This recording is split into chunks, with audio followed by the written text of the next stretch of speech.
Hey guys, Mark from Gunpla Network. Today bringing you my review of the RG Banshee Gundam Norn. This was obviously the second Unicorn Gundam in the series and appeared in episodes 6 and 7 of the OVA and piloted by Riddhe Marcenas. Alright, let's jump in and take a look. So first up, we'll take a look at the inner frame. This was, I guess, more like a typical real grade. It had a B runner with a lot of parts on it, and then you built armor around it though. So quite strong, a lot of psycho frame in there, as you can see. It came from about 3 different runners that you were building when you built the inner frame. And overall it felt really solid.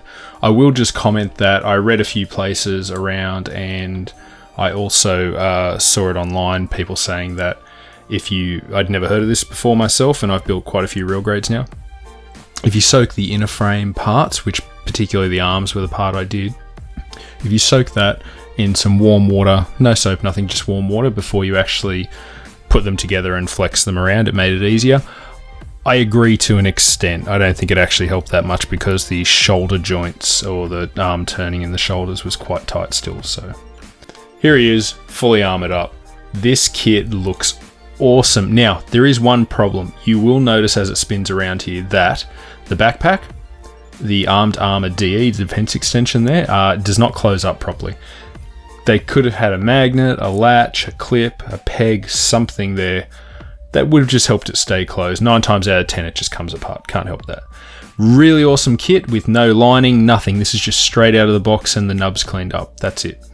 Here it is, with all of its weapons and shield. Well, really there's just the gun and the shield that you add to it because the beam sabers are already in the forearm gauntlets and the backpack. So, pretty cool looking kit. I love that the psycho frame is there and you can still see parts of it, though in the shoulders it actually shouldn't be showing, but they won't close up any tighter, they just come apart. If we switch around and take a look at it rotating from the front so you can get a full 60-degree view, this is a really solid, awesome looking kit, guys. You can see it with the beam Magnum, which the Unicorn also has, but this one has a revolving launcher in a pretty awesome color too. I don't even know what to call that. But the overall kit itself, it has shelf presence. For a 144, obviously the Unicorn's quite a tall, big kit, so is the Banshee. The gold clear, yellow, orangey stuff, that's fine. The gold plastic, I probably would repaint, but definitely cool. Now let's take a look at it in its transform mode. Here it is in destroy mode. I won't show you the transformation because I won't lie, first time this thing took me 40 minutes. Bits were falling off everywhere. It wasn't pretty. But overall, this is a solid kit. It's more solid in the Unicorn form than it is in the destroy form. But once you've got it in destroy form and all posed up, it's fine. You won't lose any sleep over that. Here's the accessories, let's take a look. Stickers, all you'll notice is I use number 4 there. That was on the Unicorn form's head. Everything else I've left off. These silver parts are meant to go behind the clear orangey parts when you do the shield and stuff like that. There's some really cool caution markings there too. I think that's the VIS Foundation logo, even though this was manufactured by Anaheim and the Augusta New Type Labs. If we have a look, we have 2 clear pink beam saber effect parts. Quite a decent length, not master grade length, but decent length.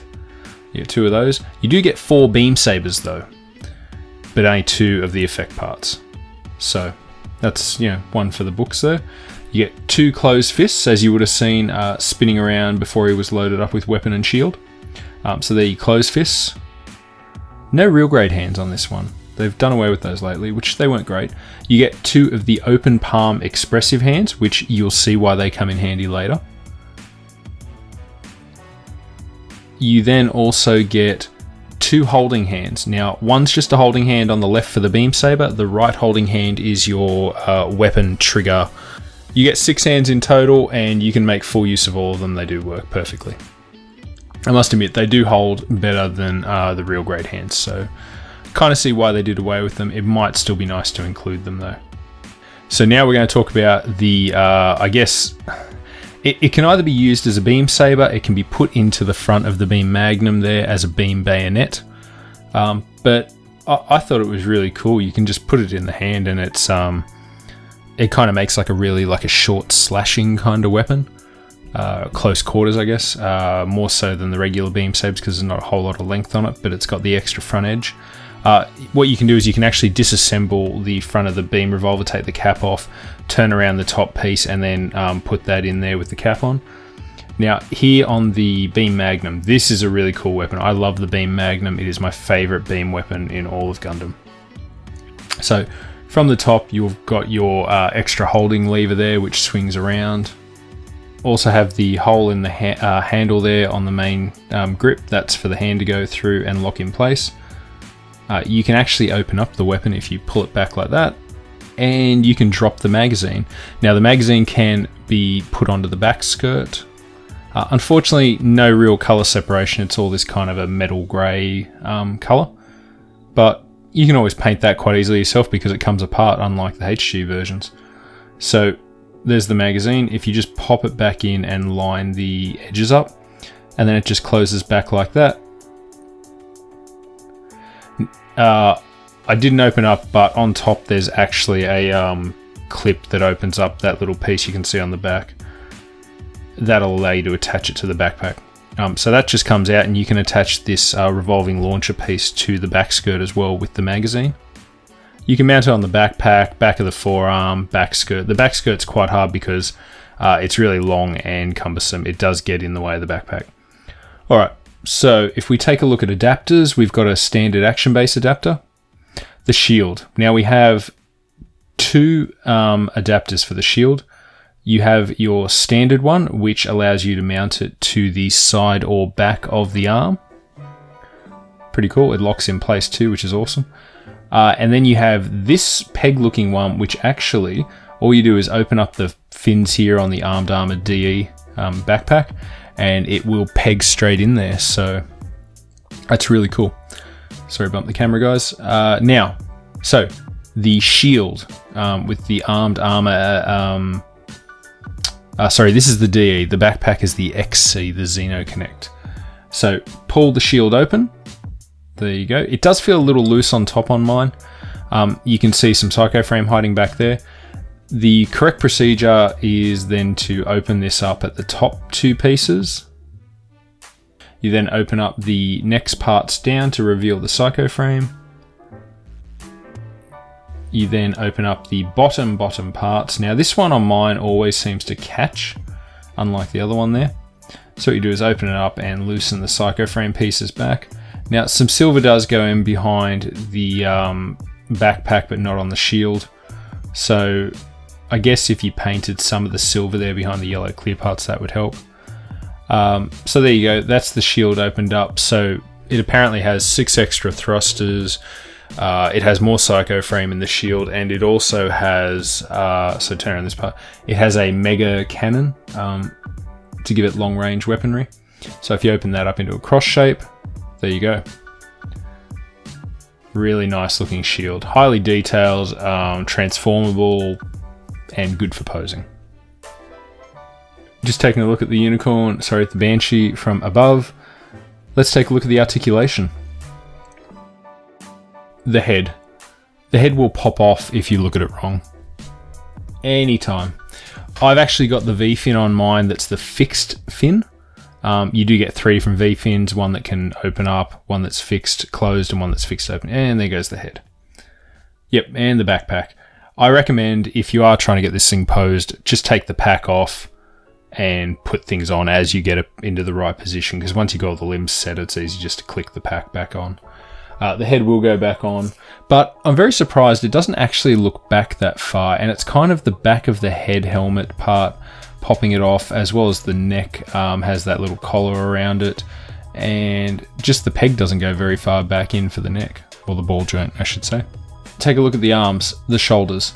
So the shoulders will kind of open up on their own and reveal psycho frame if you're not careful. They do go a good amount of the way forward, but what I will say is they're quite stiff. And mine on this one actually, you can get one flat, so my right hand one, but my left hand one really takes some convincing to stay down like that. It's kind of, I don't know what it is. You can turn these arms all the way around, but what I will say is I'm not going to, because I don't want to break it. Stress marks, broken parts. I've heard all the things. There you go. That's how the shoulders attached. They've got a slightly bigger hoop on them than standard real grades. You can actually rotate the whole way around, but why would you need to? I guess. There goes the pack again. I'm not gonna do it because I don't want to force it, guys, and break it. Might have to put some lubricant in there, possibly some. I've got a special lubricant here, spray that you use around on mechanical stuff that'll probably work without melting plastic. So the arms will go around, but I'm not going to force it. It just doesn't feel comfortable. So the shoulder joint can pop out and give you a good amount of lean forward and help you with some of those like grabbing the gun poses. There is a full double bend joint in the arm there, so you can get some really awesome posing with the beam tonfas or weapon holding or reaching things, I guess. Now, the hands are a standard ball joint on the wrist, so you won't get a whole lot of articulation, but you get some. The waist has a slight, not really a crunch, kind of a crunch in it. It's okay. I'm not sure what else to say about that one. It's not a whole lot. It's pretty solid in the waist, though. It took a bit of effort to get it on. The arms will go, so we'll go back to them, will go all the way up and slightly above that if you move the shoulders. The waist does move a little, like I said, not a whole lot though, because it does actually transform. Little side to side, it's more just movement that you're making than is actually meant to be there. The backpack will clip in, but I'll leave it off for now. So the back skirts are individual and will go all the way up. They do have some transformation to them. They pop open and reveal more thruster and psychoframe. Side skirts and the front skirts, everything moves. It's all individual. Literally, there is like 6 ball joints that you slide these over onto. Now, I heard a lot of monstrous kind of things, like the side skirts just pop off. I actually didn't experience anything like that. The thigh armor. The thigh armor is I won't even say because we'll get banned on YouTube. But the thigh armor was my main issue. The skirts are actually really good. You do get a good amount of movement there. It's got a kind of a 2-step motion in the waist joint like some MGs have. The back skirt, because it moves, you can even get all the way out there. And if we get that side skirt up, you can see there, you can even, there goes that thigh joint arm. It's just really weak at the top of the thighs, comes off all the time. You can actually get a full splits out of this thing. Not that you need to, but you can. Okay, so if we take a look in here, you can see it's kind of got that standard ball at the top of the leg construction with a peg into the waist. The waist has a, you can motion it forward, motion it back. Now the leg has a double joint at the knee there to get a really good bend out of it. Really solid construction on the legs, guys, except for the top of the thigh. That was a letdown. The feet is kind of interesting. It's like a square block into a, I don't even know how to explain it. You'll see when you build, but it's not your standard ball joint connection at the ankle. It's really solid. There is some transformation armor moving around in the legs there, knee, sides, it's all happening. It's a really busy kit. Oh, I didn't remove that nub, that was really nasty. Yeah, so you can get the feet to go up and down, they do transform, so you get a little bit of movement in them. It's really stiff though, trying to get that posed, so if we move all that down,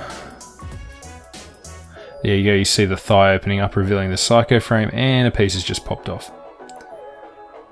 That is painful. That was the worst part. If we open up and take a look, yeah, you'll see that pops off both inner thigh pieces. I'm going to check if I don't need them for transformations. They're definitely getting tacked on because the thigh splits. Here he is spinning around in the unicorn mode. So you've got your kind of like a beam saber. Yeah, I'm not sure what else to call it. It's basically like a really short kind of a beam dagger almost. He poses really well on the action base. Like I said, super solid in unicorn mode, except for the tops of those thighs. The arm will take the weight of the shield, the weapon, anything you want to do with it. I guess that's the one good thing about them being so stiff. You can actually do a ton with it. Now you can see that peg, so the armed armor DE is connected into the backpack through the armed armor XC.